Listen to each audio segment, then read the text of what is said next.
within this application are all middle school art teachers. If everybody's a middle school art teacher, who's going to look at the budget? Who's going to flag the legal issues? You know, you can try and use the structural elements of this to try and make sure that these people are ready to implement this program. That, by the way, is the standard that an authorizer should use. Can these people do this program to benefit these kids that they want to serve? And if the answer to any of those things is no, then you should say no to that application. But paying attention to these things is particularly important because they're the things that give you the opportunity to succeed with your educational program. I just wrote a big paper about fraud, and I have a better sense now of what it looks like and what the steps are that can prevent it. And I'm going to do my best to get the word out on that. Allocation of resources. And to a certain extent, this may be the bottom line issue in terms of public policy. Again, I've read some of the newspaper accounts of the debate in Kentucky over whether charter schools are a good idea or not. It seems to me, not so surprisingly, many folks come out on the side of, look, the public school system is the one that's got to carry the weight. The public school system shouldn't be undermined by charter schools, which are siphoning off money and kids. And then the charter school sector would say, yeah, but you've had that responsibility for a long time, and there are categories of kids and families that are being underserved for a long time, and they deserve better than that, so maybe we should keep it up. So it's really a question of where you want to put your resources. Are we diverting students and funds? How well served? Have the families been under the current arrangement? How important is giving underserved students more options? Another issue. How important is choice in itself? And I think people vary on what the answer to that is. But I think the bottom line is that the states that choose to allow for charter schools are deciding that what it means to be a public school has expanded. That we're not only talking about a school district structure, we're talking about a structure that includes more than that. And that's why I think that limiting the conversation to charter versus public is probably not the best starting point, because we're talking about kinds of public. And to a certain extent, who retains authority for that? All right, so we have about 45 minutes. All right. I would love to engage in a robust conversation about these issues. And just to start it off, I would say, in this state and in any of the other states that don't do charter schools yet, you need to answer the question of is there a need for a change? Do you need more options for chronically underserved kids and families? And my understanding is that you have some creative options within the state already. District of Innovation and other powers that are within the hands of the district to make some changes. And I would just love to know whether people think that that those measures are sufficient, or if there needs to be the sort of expansion of what it means to be a public school without a time.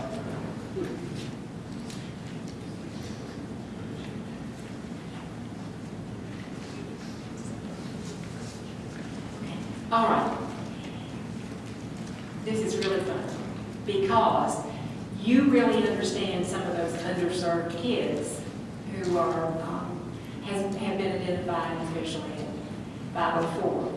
We had a unique experience where I live in 1991, beginning of our Education Reform Act, and our 501c3, United Settlement School, negotiated with the blessing of the state Department of Education and with our local school district that we would have a program where kids who are part of the public school, their 504s, their IEPs, all came with them, as did their funding, except for $3,000, which was a pittance, actually, and so the 501c3 raised money to supplement and to create this small program as part of the Knott County public school system.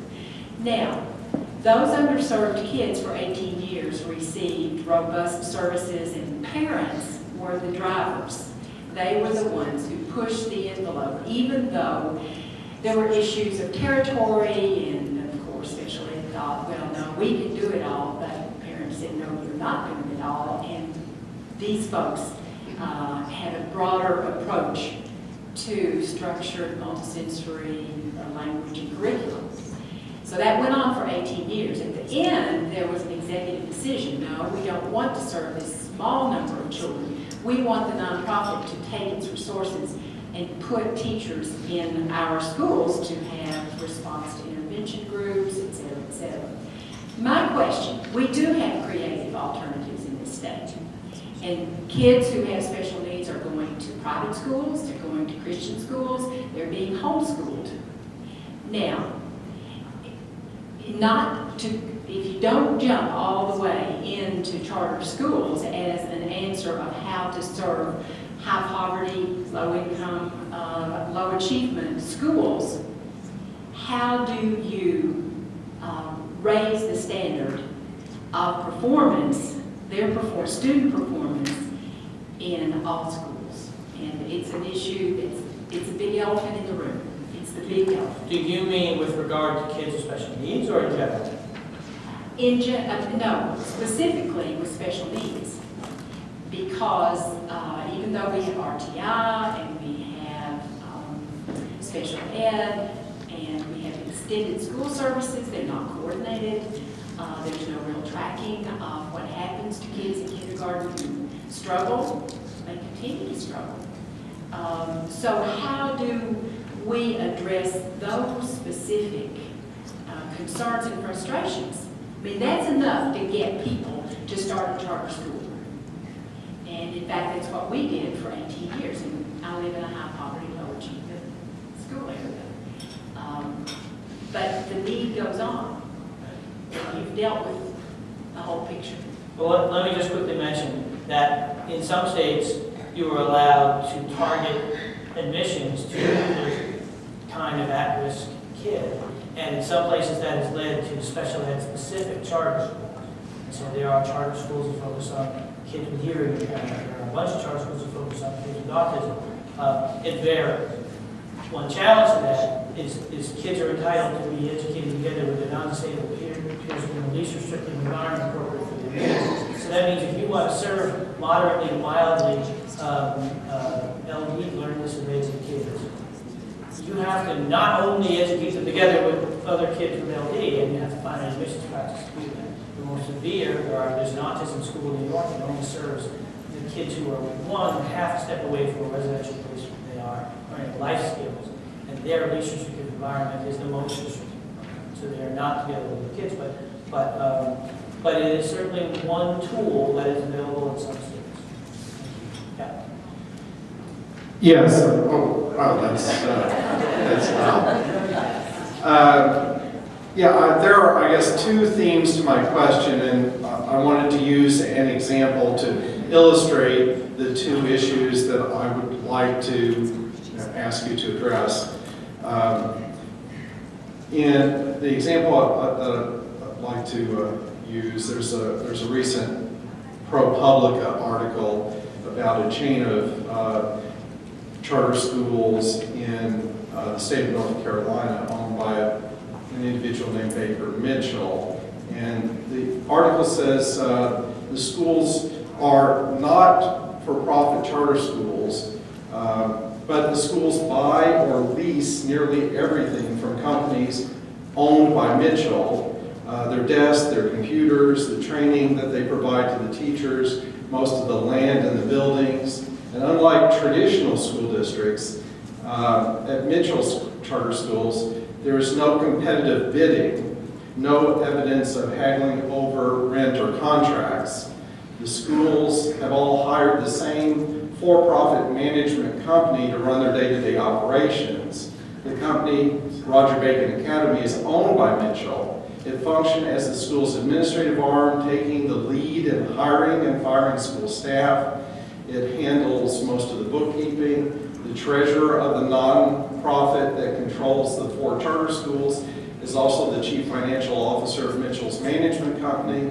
The two organizations even share a common bank account. Mitchell's Management Company was chosen by the school's nonprofit board, which Mitchell was on.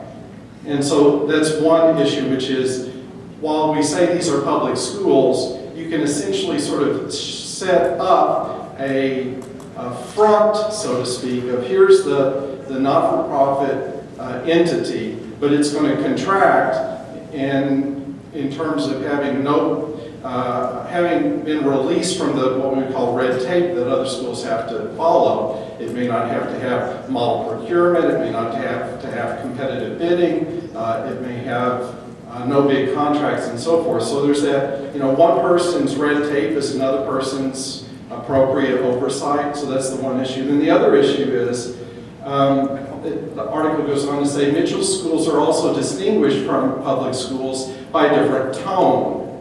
That's sort of euphemistic, I think. Staff and students pledge to avoid errors that arise from, quote, the comfort of popular opinion and custom, compromise, and, quote, over-reliance on rational argument. Students must vow to be obedient and loyal to those in authority in my family, in my school, and in my community and country so long as I shall live. You also see examples of charter schools that use a curriculum that's maybe based on a biblical account of creationism. I know in the state of Idaho there are schools being financed with public funds that are self-described conservative value schools. They take a certain tack on history and so forth. The point being, second point is, as a public school, if we had a sort of general democratic public school, I don't think you would see a broad spectrum approval for some of the, I guess, extreme perspectives that parents self-select for, which has implications for the ability of a democratic society to maintain some common perspective on issues. So the one is the only quasi-governmental aspect of the charter schools. The other issue is how the self-selection can lead to some pretty extreme curricular decisions and other decisions about what happens in the buildings. I saw those articles. There were two about that group. Is it your sense that the description that you provide to that school is a description of a sort of typical charter school environment?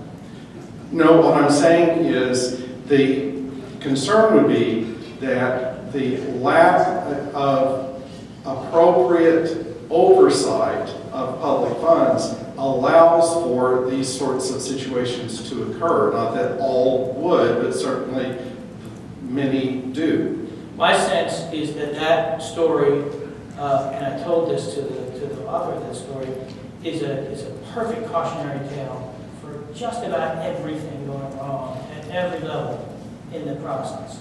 That charter application should never have been approved by a decent authorizer if they saw that was going to be the structure, and they should have asked how the money was going to flow. That board should never have entered into contracts, should have a conflict of interest policy, should have a code of ethics that's set before the school opens, and that's required by the law in order to prevent them from even engaging in any of those sort of financial arrangements with somebody who has that role in the school. The authorizer is obviously completely asleep at the wheel, paying no attention to any of this. And so there are a lot of things that you can say that might be negative about charter schools from a certain perspective across the board. But that's an example of none of the checks that are supposed to be in place being in place. And it starts, I haven't read North Carolina's charter school law in a while, but it starts with the law. Many of those things should be mandated in the actual statute, and therefore not discretionary for the board or the authorizer or anybody else in the process to deal with. So I couldn't agree with you more, that's ridiculous. But I would disagree if you think that that is and I know you're saying that we don't see it this way, but some folks might read that and say, aha, see, this is the environment that you can expect from a charter school, whereas that is pretty close to the worst case scenario, except that I don't think it resulted in and using all that money in Vegas. I mean, whatever one step further would be. And in terms of your other point about perspectives within the charter school, even though parents might want to send their kid to that school, whether that is a productive focus of the school, I think that's a little harder to unpack. If you believe in school choice, and if the authorizers approve a viable program, I don't have a hard and fast rule about what the limits of that are, although I will say as an authorizer in the past, I've said no to plenty of programs that I thought didn't make sense as a focus of choice. Got a few back there? Yes, thank you. Paul, first of all, this has just been great. Right here, sorry. I'm looking back here.